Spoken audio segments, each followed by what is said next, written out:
విజయవాడ నుండి ఆర్టీసీ బస్సులో ఇద్దరు మహిళలు అక్రమంగా చీరాల తెచ్చిన 310 గోవా మద్యం బాటిళ్లను స్వాధీనపరుచుకున్నట్లు చీరాల సబ్ సిఐ సోమయ్య తెలిపారు. తమకు ముందస్తుగా అందిన సమాచారం మేరకు ఆర్టీసీ బస్టాండ్లో కాపు వేయగా ఇద్దరు మహిళలు తమను చూసి పరారయ్యారని, వారు వదిలేసి వెళ్లిన 5 సంచులు తనిఖీ చేయగా గోవా నుండి తెచ్చిన మద్యం బాటిళ్లు దొరికాయన్నారు. నిందితులను త్వరలో పట్టుకుంటామన్నారు.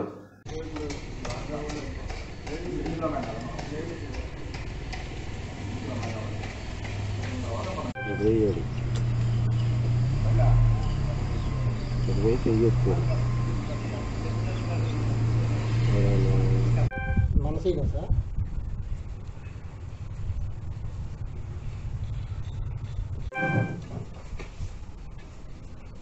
సీన్ ఎంత వచ్చాయన్నా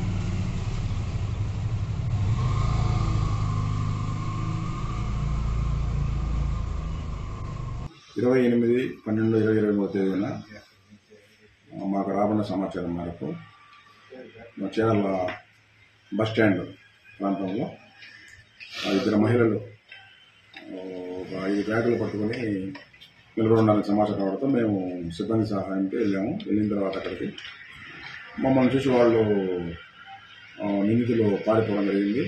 తదుపరి మధ్యవర్తుల సమక్షంలో మేము ఆ 5 బ్యాగులను పరిశీలిస్తే దానిలో లిక్కర్ బాటిల్ ఉన్నాయి. ఈ లిక్కర్ బాటిల్లో మొత్తం అన్ని కూడా గోవా నుండి వచ్చని చెప్పేసి మేము నిర్ధారించడం జరిగింది.